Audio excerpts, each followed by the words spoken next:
স্বাগত ডিবিসি সংবাদে। আপনাদের সাথে আছি আমি আফরিন আনোয়ার। এবারে জানাবো খবরের বিস্তারিত। আগরতলায় বাংলাদেশ সহকারী হাই কমিশনে হামলা এবং পতাকায় আগুন দেওয়ার ঘটনা ঘটেছে। হামলার ঘটনায় ক্ষুব্ধ প্রতিক্রিয়া জানিয়ে বিবৃতি দিয়েছে বাংলাদেশের পররাষ্ট্র মন্ত্রণালয়। সেখানে এই হামলাকে বলা হচ্ছে পূর্ব পরিকল্পিত। এদিকে ওই ঘটনাকে দুঃখজনক বলে বিবৃতি দিয়েছে ভারতের পররাষ্ট্র মন্ত্রণালয়। সম্প্রতি বাংলাদেশ সনাতন জাগরণ মঞ্চের মুখপাত্র চিন্ময় কৃষ্ণ দাস গ্রেপ্তার ইস্যুতে উত্তপ্ত হয়ে ওঠে ঢাকা দিল্লি সম্পর্ক। কয়েকদিন ধরে আগরতলা ও আশপাশের অঞ্চলে বিক্ষোভ মিছিল হচ্ছে। সীমান্ত সংলগ্ন ইন্টিগ্রেটেড চেকপোস্টে যুব কংগ্রেসের তরফ থেকেও বিক্ষোভ হয়েছে। এরই জেরে সোমবার দুপুরে আগরতলায় বাংলাদেশ সহকারী হাইকমিশনে চালানো হয় হামলা ভাঙচুর। হাইকমিশনের ভেতরে ঢুকে বাংলাদেশের পতাকা নামিয়ে দেয়া হয় আগুন। এই হামলার ঘটনায় ক্ষুব্ধ প্রতিক্রিয়া জানিয়েছে বাংলাদেশ পররাষ্ট্র মন্ত্রণালয়। দ্রুত হামলাকারীদের বিরুদ্ধে ব্যবস্থা নেওয়ার পাশাপাশি আহ্বান জানিয়েছে দূতাবাস কর্মীদের নিরাপত্তা নিশ্চিতের। এই হামলাকে ভিয়েনা কনভেনশন পরিপন্থী বলছে পররাষ্ট্র মন্ত্রণালয়। এদিকে দূতাবাসে হামলার ঘটনাকে দুঃখজনক উল্লেখ করে বিবৃতি দিয়েছে ভারতের পররাষ্ট্র মন্ত্রণালয়। মৌসুমী শান্তা, ডিবিসি নিউজ ডেস্ক। এদিকে ভারতের আগরতলায় বাংলাদেশ দূতাবাসে হামলার প্রতিবাদে রাজধানী ছাড়াও খুলনা, ফেনী, রাজশাহী ও জাহাঙ্গীরনগর বিশ্ববিদ্যালয়ে বিক্ষোভ হয়েছে। খুলনা নগরীর শান্তিধাম মোড় থেকে বিক্ষোভ মিছিল বের করে ছাত্র জনতা এগিয়ে যায়। নগরীর শামসুর রহমান রোডে ভারতের সহকারী হাইকমিশনের সামনে দিয়ে নগরীর শহীদ হাদিস পার্কে চলে যায় মিছিলটি। এ সময় ভারতের সহকারী হাই কমিশনের সামনে পুলিশ এবং সেনাবাহিনীর বিপুল সংখ্যক সদস্য মোতায়েন করা হয়। ফেনী শহরের কেন্দ্রীয় শহীদ মিনার প্রাঙ্গণে জড়ো হয়ে মিছিল করে বিক্ষুব্ধ জনতা। মিছিলটি শহরের বিভিন্ন স্থান ঘুরে দোয়েল চত্বরে এসে সমাবেশে মিলিত হয়। এদিকে সড়ক অবরোধ করে বিক্ষোভ মিছিল হয়েছে রাজশাহী এবং জাহাঙ্গীরনগর বিশ্ববিদ্যালয়ে।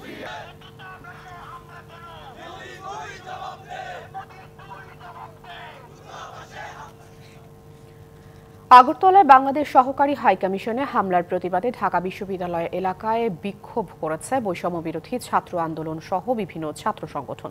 সোমবার সন্ধ্যা থেকে রাজু ভাস্কর্যের সামনে জড়ো হতে থাকে সাধারণ ছাত্র জনতা। পরে সেখানে জড়ো হয় বৈষম্য বিরোধী ছাত্র আন্দোলনের নেতারা। এর আগে বিশ্ববিদ্যালয়ের মধুর ক্যান্টিন থেকে শুরু হয় মিছিল। বিভিন্ন অনুষদ ঘুরে ভিসি চত্বর হয়ে রাজু ভাস্কর্যে মিছিল শেষ হয়। বিক্ষোভ থেকে বাংলাদেশের সহকারী হাই কমিশনে হামলা এবং জাতীয় পতাকা অবমাননার প্রতিবাদ জানান তারা। সতর্ক করেন এ ধরনের কর্মকাণ্ড থেকে বিরত থাকার জন্য। ভিয়েনা কনভেনশনের বিপরীতে গিয়ে তারা আন্তর্জাতিক আইন লঙ্ঘন করেছে বলেও এ সময় উল্লেখ করেন বক্তারা। ভারতে যে ঘটনা ঘটানো হয়েছে এটি কি আপনাদের সভ্যতা এবং ভদ্রতার পরিচয় প্রকাশ করে কি না? আপনারা বাংলাদেশকে নিয়ে খেলবেন, আমরাও সেভেন সিস্টারকে নিয়ে খেলব। বাংলাদেশের উপর বাংলাদেশের বিরুদ্ধে কোনো প্রকার আগ্রাসনের চেষ্টা করা হলে বাংলাদেশের জনগণ তার সমুচিত জবাব দেবে। ভারতের সাথে সুসম্পর্ক চায় বাংলাদেশ, তবে তা পারস্পরিক স্বার্থ রক্ষা করে। বিকেলে বিদেশি কূটনীতিকদের ব্রিফ করার পর সাংবাদিকদের এসব কথা বলেন পররাষ্ট্র উপদেষ্টা তৌহিদ হোসেন। বলেন, সংখ্যালঘু সম্প্রদায় নিয়ে গ্লোবাল ক্যাম্পেইন চলছে, সে বিষয়ে ব্যবস্থা নিতে পরিকল্পনা করছে সরকার।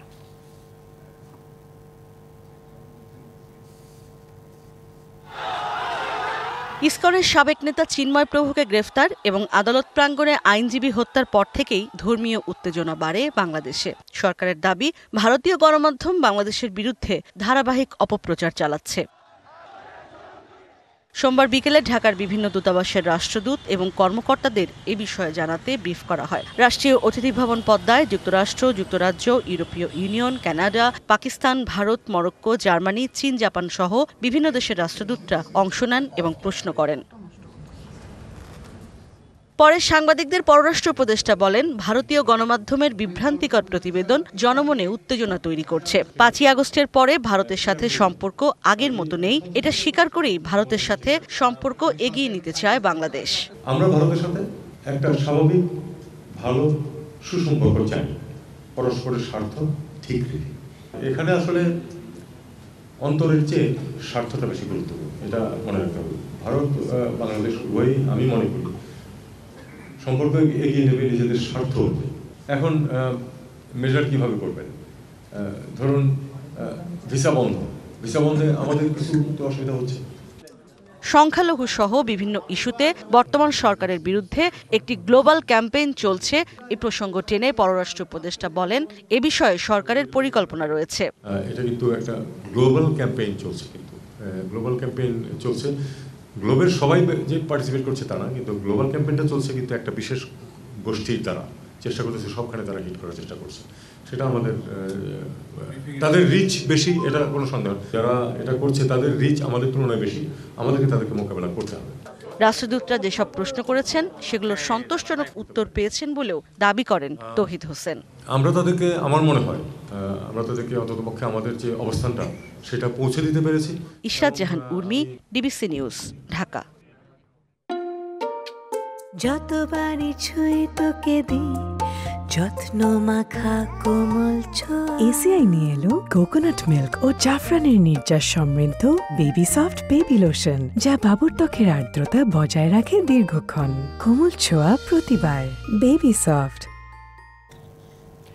ইস্কন নিয়ে ভারতের গণমাধ্যমগুলো একচেটিয়া মিথ্যাচার ছড়াচ্ছে এমন অভিযোগ করে বাংলাদেশের গণমাধ্যমকে সতর্ক থেকে প্রকৃত চিত্র তুলে ধরার আহ্বান জানিয়েছেন স্বরাষ্ট্র উপদেষ্টা অবসরপ্রাপ্ত লেফটেন্যান্ট জেনারেল জাহাঙ্গীর আলম চৌধুরী। সোমবার রংপুরের পীরগঞ্জে শহীদ আবু সাইদের কবর জিয়ারত শেষে এসব কথা বলেন তিনি। পার্শ্ববর্তী দেশের মিডিয়া আমগো সম্বন্ধে অনেক মিথ্যা প্রচার করে, যেটা একমাত্র আপনারাই এটা করতে পারেন, কাউন্টার করতে পারেন, যেহেতু আপনারা সত্যি ঘটনা প্রকাশ করে এদের এই মিথ্যা প্রচারটাকে আপনারা মিথ্যাটাকে বন্ধ করে দিতে পারেন। যারা আপনি এই যে মিথ্যা ঘটনা রটাচ্ছে তার মুখে সে সময় চুলকালি পড়বে। চট্টগ্রাম আদালতের রাষ্ট্রদ্রোহ মামলায় সম্মিলিত সনাতনী জাগরণ মঞ্চের মুখপাত্র চিন্ময় কৃষ্ণ দাসের জামিন শুনানি আজ বেলা 11টার পর মহানগর দায়রা জজ আদালতে শুনানি হওয়ার কথা রয়েছে। গত 26শে নভেম্বর জামিন নামঞ্জুর করে চিন্ময় কৃষ্ণ দাসকে কারাগারে পাঠানোকে কেন্দ্র করে সংঘর্ষ হয়। এ সময় আইনজীবী সাইফুল ইসলাম আলিফকে হত্যা করে দুষ্কৃতকারীরা। এ ঘটনায় 4 দিন পর আলিফের বাবা 31 জনের নাম উল্লেখ এবং অজ্ঞাত 10 থেকে 15 জনকে আসামি করে একটি মামলা এবং আইনজীবীদের ওপর হামলার ঘটনায় আলিফের ভাই 116 জনকে আসামি করে আরেকটি মামলা করে। এছাড়া পুলিশের ওপর হামলা এবং কাজে বাধা দেওয়ার অভিযোগে 3টি আলাদা মামলা হয়েছে। তবে কোনো মামলায় আসামি করা হয়নি চিন্ময় কৃষ্ণ দাসকে। হত্যা মামলা সহ 5 মামলায় এখন পর্যন্ত 48 জনকে গ্রেপ্তার করা হয়েছে। আজ 3রা ডিসেম্বর 1971 সালের এই দিনে বরগুনা জেলা হানাদার মুক্ত হয়। মুক্তিযোদ্ধাদের প্রতিরোধের মুখে আত্মসমর্পণ করেন পাকিস্তানি সেনা এবং তাদের দোসররা। বরগুনার মাটিতে ওড়ে স্বাধীন বাংলাদেশের পতাকা। মুক্তির মন্ত্রে দীক্ষিত হয়ে যুদ্ধে ঝাঁপিয়ে পড়ে বিজয় ছিনিয়ে এনেছিল বরগুনার মুক্তিযোদ্ধারা। তালিকায় ভুয়া মুক্তিযোদ্ধাদের নাম থাকায় ক্ষোভ জানিয়েছে প্রকৃত মুক্তিযোদ্ধারা। 1971 সালের এপ্রিলে প্রায় বিনা বাধায় বরগুনা শহর দখলে নিয়ে নেয় পাকিস্তানি বাহিনী, চালায় পৈশাচিক নির্যাতন আর নির্বিচারে গণহত্যা। 29 ও 30শে মে বরগুনা জেলখানায় 76 জনকে গুলি করে হত্যা করে হানাদাররা। এমন পরিস্থিতিতে মুক্তিকামী তরুণেরা ঝাঁপিয়ে পড়ে রণাঙ্গনে। পাক সেনাদের বিরুদ্ধে গড়ে উঠতে শুরু করে প্রতিরোধ। নবম সেক্টরের বোকাবুনিয়া সাব সেক্টরের অধীনে ছিল তৎকালীন বরগুনা মহকুমা। 2রা ডিসেম্বর একযোগে 6টি স্থানে হামলা করে মুক্তিযোদ্ধাদের 21 জনের একটি দল। এক পর্যায়ে তারা জেলখানায় পৌঁছালে আত্মসমর্পণে বাধ্য হন পাকিস্তান সেনা ও রাজাকাররা। 3রা ডিসেম্বর হানাদার মুক্ত হয় বরগুনা। লাল সবুজের পতাকা নিয়ে আনন্দে মাতেন মুক্তিযোদ্ধারা। ফজরের সময় ওপেন করলো গুলি, তারা শেষ পর্যন্ত জেলখানায় ভিতরে গেল, যাইতে ঠান্ডা করলো। ভোরের আজানের সাথে সাথে একযোগে 3 দিক থেকে গোলাগুলি শুরু হয়। ভয় পেয়ে সমস্ত রাইফেল টাইফেল ফেলে তারা পূর্ব দিকে ধান খেত দিয়ে তারা পলায়ন করে। আব্দুল সত্তার খান সাহেব তিনি ছিলেন, তার সাথে অন্যান্য মুক্তিযোদ্ধারা আমরা এখানে জলফু এবং আমি এখানে দায়িত্ব গ্রহণ করি। 3রা ডিসেম্বরই সম্পূর্ণভাবে আমরা মুক্তিযোদ্ধারা দায়িত্ব গ্রহণ করি। স্বাধীনতার এত বছরেও প্রকৃত মুক্তিযোদ্ধাদের তালিকাভুক্তিতে ব্যর্থতা ও ভুয়া মুক্তিযোদ্ধাদের তালিকায় স্থান হওয়ায় ক্ষোভ প্রকৃত মুক্তিযোদ্ধাদের। অনেক ভুয়া মুক্তিযোদ্ধা আমাদের তালিকায় আসছে, কিন্তু আমাদের কিছু করার নেই। আমরা নীরবে এখন ওই দেখতেছি যারা প্রকৃত মুক্তিযোদ্ধা তাদেরকে যাচাই বাছাই করে তাদের সম্মান দেওয়া হোক, আর যারা অমুক্তিযোদ্ধা, ভুয়া মুক্তিযোদ্ধা তাদেরকে বাদ দেওয়া হোক।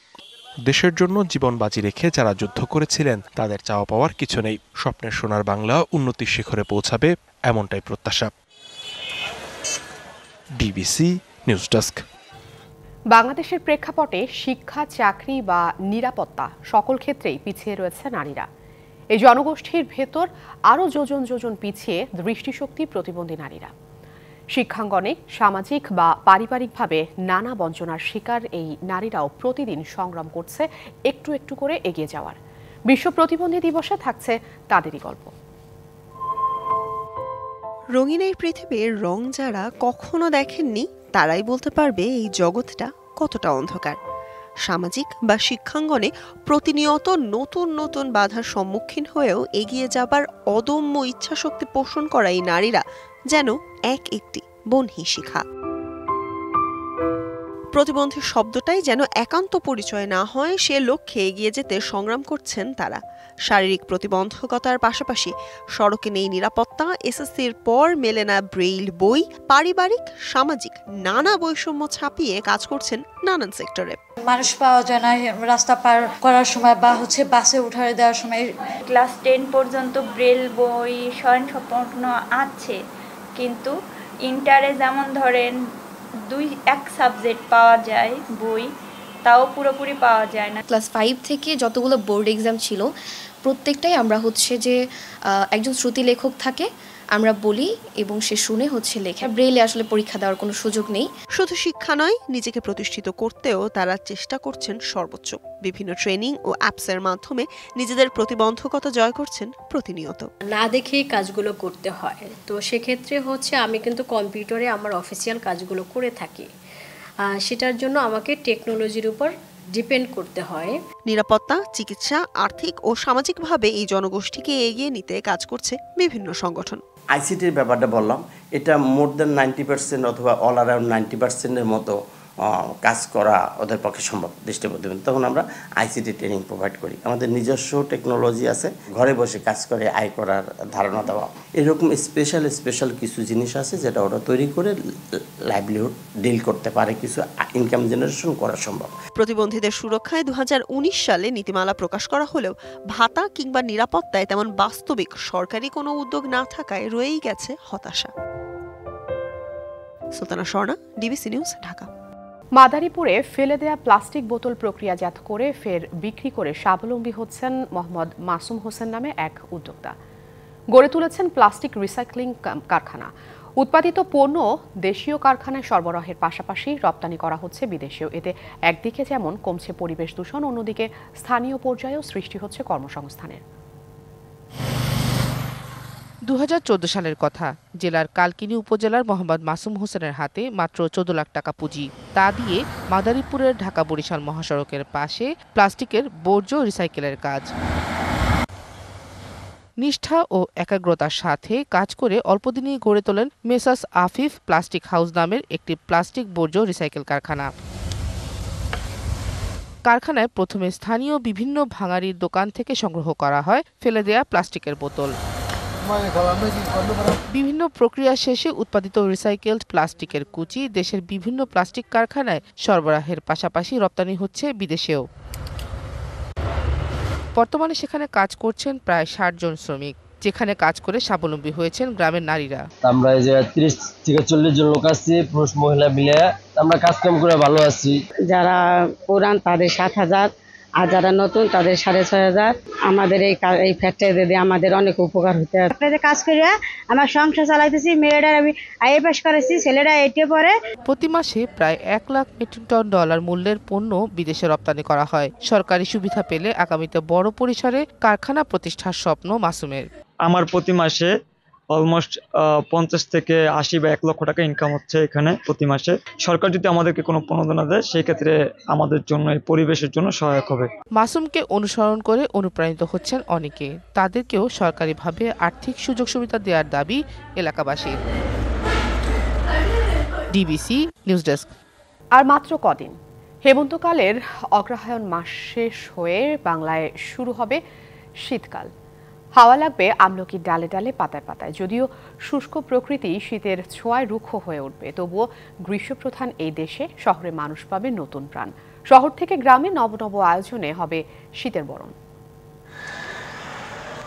জলবায়ুর বিরূপ আচরণে ৬ ঋতুর বৈশিষ্ট্য হারিয়ে বাংলাদেশ এখন বস্তুত গ্রীষ্মপ্রধান। সারা বছরই গরমে হাঁসফাঁস অবস্থা। এমন পরিস্থিতিতে শীতকালটা থাকে বহুল কাঙ্ক্ষিত হয়ে। ষড়ঋতুর বাংলাদেশে শীতকাল আসতে এখনো কয়েকদিন বাকি, তবে প্রকৃতি এরই মধ্যে রূপ বদলে নিয়েছে। উত্তর থেকে বইতে শুরু করেছে হিমেল হাওয়া, তারই ছোঁয়া নিতে প্রস্তুত নগরবাসী। বাংলাদেশের দরকার সবচেয়ে বেশি শীতটা, কারণ গরমে আমাদের যে ক্লাইমেট চেঞ্জটা আমাদের এটা অনেক ক্ষতি করে ফেলছে। সো যদি শীতটা থাকে তাহলে আমাদের ওয়েদারটা একটু কুল, ওয়ার্ম থেকে একটুখানি কুল থাকলে ভালো হবে। ঢাকা হচ্ছে আমাদের গ্রাম সাইডের তুলনায় শীতটা কিঞ্চিত পরিমাণ কম। এখন মনে একটু দেরিতে আসতেছে শীতটা, এইবার আমার ধারণা আর কি। শীতকালে তো শীতের মজাই আলাদা ছিল। ব্যস্ততম মহানগরে প্রকৃত রূপ নিয়ে শীত আসে না। ডিসেম্বরেও নেই শীতের স্বাভাবিক চিত্র। তবে সকালের স্নিগ্ধ রোদে প্রিয়জনের সাথে জমে ওঠে চায়ের আড্ডা। কিন্তু সকালের এই যে যাওয়ার সময় অফিসে যাওয়ার আগ দিয়ে ছোট্ট করে একটু শীত উপভোগ করা, হাজব্যান্ড ওয়াইফ দুজনে মিলে এখানে একটু এসে চা খাওয়া। ডিসেম্বর অনুযায়ী শীতটা এখনো পুরোপুরি পড়েনি, কিন্তু গরম ঠান্ডা মিলিয়ে ভালোই লাগছে। রাত আর দিনের তাপমাত্রার খুব বেশি পার্থক্য না থাকলেও কয়েকদিনের মধ্যে সারা দেশে কমবে গরম। তবে এবার খুব বেশি ঠান্ডা পড়বে না, পূর্বাভাস দিল আবহাওয়া অফিস। এই সময় সূর্য কিন্তু দক্ষিণ গোলার্ধে চলে যান, আর সেই জন্য কিন্তু উত্তর গোলার্ধ থেকে ঠান্ডা বাতাস আস্তে আস্তে সূর্য যেদিকে থাকে ওই দিকে কিন্তু যেতে থাকে। সূর্য ভূপৃষ্ঠে তেমন কিরণ দেওয়ার সময় পায় না, রাত বড় থাকে, ঠান্ডা হয়ে যায়। শৈত্যপ্রবাহ যেটা আমরা বলে থাকি, তাপমাত্রা 10 ডিগ্রির নিচে চলে আসবে, কোথাও কোথাও চলে আসবে। এরই মধ্যে হাওয়া দিক বদল করেছে, কমে এসেছে গরমের তীব্রতা। চারিদিকে হেমন্তকে বিদায় দিয়ে শীতকে বরণ করার প্রস্তুতি চলছে। মানজুমা আফরোজ নীলিমা, ডিবিসি নিউজ। জামাইকা টেস্টের তৃতীয় দিন শেষে ওয়েস্ট ইন্ডিজের বিপক্ষে 211 রানের লিড নিয়েছে বাংলাদেশ। প্রথম ইনিংসে বাংলাদেশের করা 164 রানের জবাবে তৃতীয় দিনে 146 রানে অল আউট হয় ওয়েস্ট ইন্ডিজ। ক্যারিয়ার সেরা বোলিং করে 5 উইকেট নিয়েছেন নাহিদ রানা। আর নিজেদের দ্বিতীয় ইনিংসে 5 উইকেটে 193 রান করে তৃতীয় দিন শেষ করেছে টাইগাররা। কিংস্টনে শক্ত অবস্থানে থেকেই তৃতীয় দিনের খেলা শুরু করে ওয়েস্ট ইন্ডিজ। 1 উইকেটে 70 রান নিয়ে দিন শুরু করা ক্যারিবীয়দের শুরুর দিক থেকেই চেপে ধরে টাইগার বোলাররা। দিনের শুরুতেই পরপর 2 ওভারে নাহিদ রানা ফেরান ক্রেইগ ব্রাথওয়েট ও কাভেম হজকে। রানার 2 উইকেটের পর একে একে নামের পাশে উইকেট যোগ করেছেন তাসকিন, তাইজুল, হাসান মাহমুদ ও মেহেদি মিরাজ। তবে শেষটা রাঙিয়েছেন সেই রানাই। গতিময় ডেলিভারিতে ক্যারিবীয় ব্যাটারদের তটস্থ রাখা রানা মাঝে তুলে নিয়েছেন আলজারি জোসেফকে। আর কেমার রোজকে এলবিডব্লিউ এর ফাঁদে ফেলে ক্যারিয়ারের প্রথম 5 পূর্ণ করেন এই টাইগার পেসার। আগের দিনে 70-এর সাথে মোটে 76 রান যোগ করতেই বাকি 9 উইকেট হারায় স্বাগতিকরা। অল আউট হয় 146 রানে।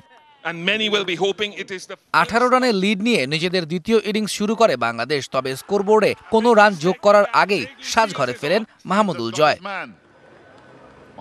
দ্বিতীয় উইকেটে শাহাদাত দীপুকে নিয়ে 47 রানের জুটি করেন সাদমান। দীপু 28 রানে ফিরলে ভাঙে সে জুটি।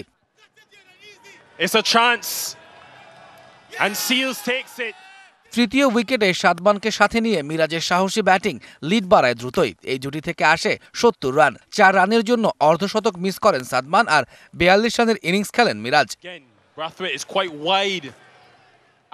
দিনের শেষ দিকে লিটন 25 রানে ফিরলেও নাইট ওয়াচম্যান তাইজুলকে নিয়ে দিন শেষ করেছেন জাকের আলী। 29 রানে জাকের ও 9 রানে অপরাজিত রয়েছেন তাইজুল। চতুর্থ দিনে 211 রানের লিড নিয়ে ব্যাট করতে নামবে বাংলাদেশ। তৌহিদুল ইসলাম, ডিবিসি নিউজ ডেস্ক। একজন পেসার কিভাবে ঘুরিয়ে দিতে পারেন পুরো একটা টেস্টের দৃশ্যপট, তাই যেন দেখিয়ে দিলেন নাহিদ রানা। কিংস্টনের সাবাইনা পার্কে টানা 2 দিন গতির ঝড় তুললেন রানা। লন্ডভন্ড করে দিলেন ক্যারিবীয়দের ব্যাটিং লাইন আপ। ক্যারিয়ারের 6ষ্ঠ টেস্টে এসে পেলেন প্রথম 5-এর দেখা। মাত্রই শুরু করেছেন ক্যারিয়ার, খেলছেন 6ষ্ঠ টেস্ট। এরই মধ্যে নিজের গতি আর বাউন্স দিয়ে প্রতিপক্ষ ব্যাটারদের জন্য হয়ে উঠেছেন আতঙ্ক। এবারে নাহিদ রানা ঝড়ে লন্ডভন্ড হয়ে গেল ওয়েস্ট ইন্ডিজ। শুরুটা করেছিলেন দ্বিতীয় দিনেই। ওই দিনে মোটে 1 উইকেট হারিয়েছিল ক্যারিবীয়রা, আর সেটাই তুলে নিয়েছিলেন নাহিদ রানা। তৃতীয় দিনের শুরু থেকেই রানা যেন ধারণ করলেন অগ্নিরূপ। তার গতি, সুইং আর বাউন্সে দিশেহারা ক্যারিবীয় ব্যাটাররা। ক্রেগ ব্রাথওয়েটকে ফিরিয়ে টাইগারদের দিনের প্রথম ব্রেক থ্রু এনে দিলেন রানা। পরের ওভারেই তার পেইসে পরাস্ত কেভেম হজ। লিটনের হাতে ক্যাচ দিয়ে মাত্র 3 রানেই প্যাভিলিয়নে এই ক্যারিবীয় batter. Nahid Rana's been on fire this morning.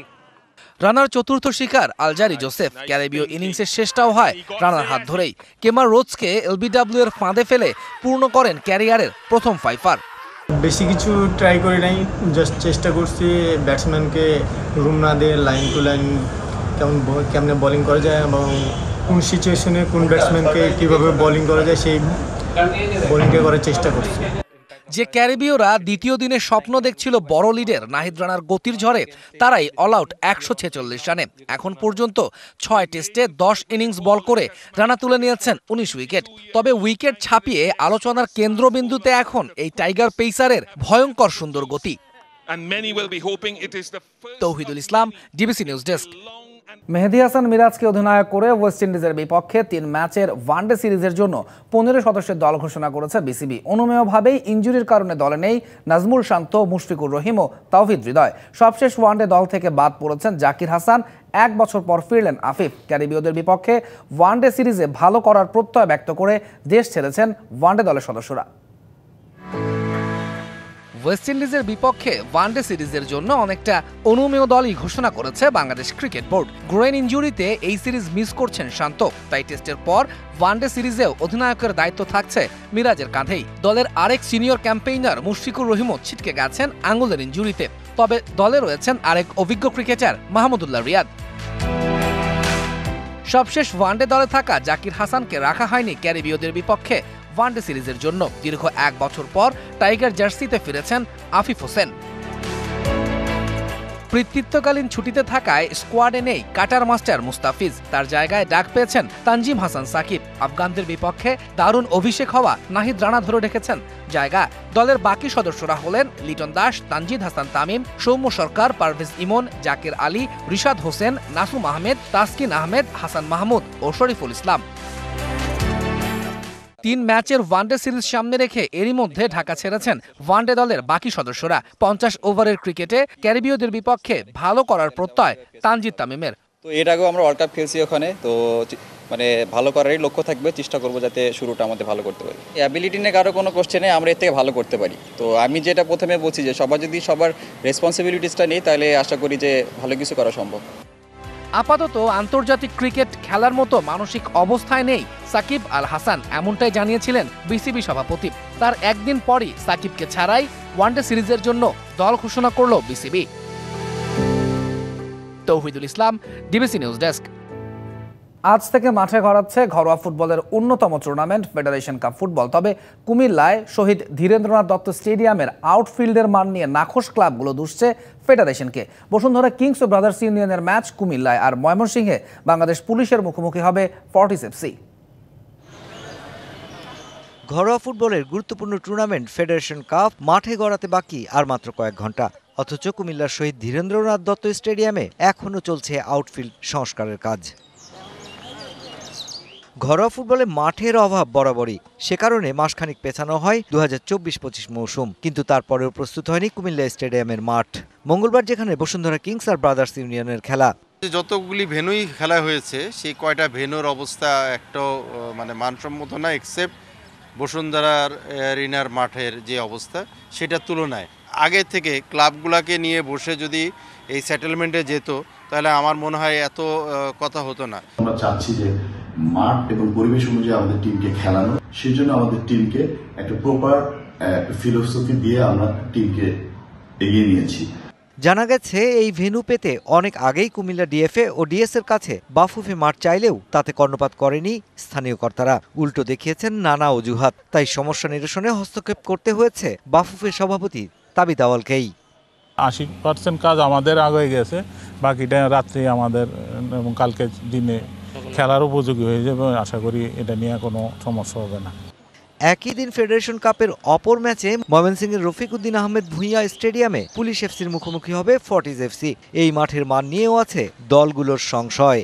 Last টাইমের রেজাল্টগুলো খুব ভালো একটা অনুপ্রেরণা যোগাচ্ছে এবং এই ম্যাচটা আমরা জয়ের ব্যাপারে ভীষণভাবে আশাবাদী। এই ম্যাচের জয়ের ছাড়া আমাদের বিকল্প কিছু নেই। টিমের অবস্থা খুবই ভালো। খারাপ মাঠে খেলা কোনো নির্দিষ্ট দলের জন্য নয়, বরং সব দলের ফুটবলারদের জন্যই ঝুঁকিপূর্ণ। তবে এর দায়টা কার? তো যদি আজকে আমার কুমিল্লা ভেন্যুর আমার থাকতো, তাহলে মাঠ করার দায়িত্বটা ব্রাদার্সের উপরেই বর্তাতো। এখানে আর ক্লাবগুলোকে দোষারোপ করাটা আমার মনে হয় না এটা বাঞ্ছনীয়। এটা আমার মনে হয় এটা ফেডারেশনেরই দায়িত্ব। Mushfiqur Rahman, DBC news, Dhaka. সংবাদ এই ছিল এখনকার মতো। ডিবিসি নিউজের সংবাদগুলো পড়তে ভিজিট করুন dbcnews.tv আর ভিজিট করুন ডিবিসি নিউজের ফেসবুক পেজ এবং ইউটিউব চ্যানেল। সঙ্গেই থাকুন ডিবিসির।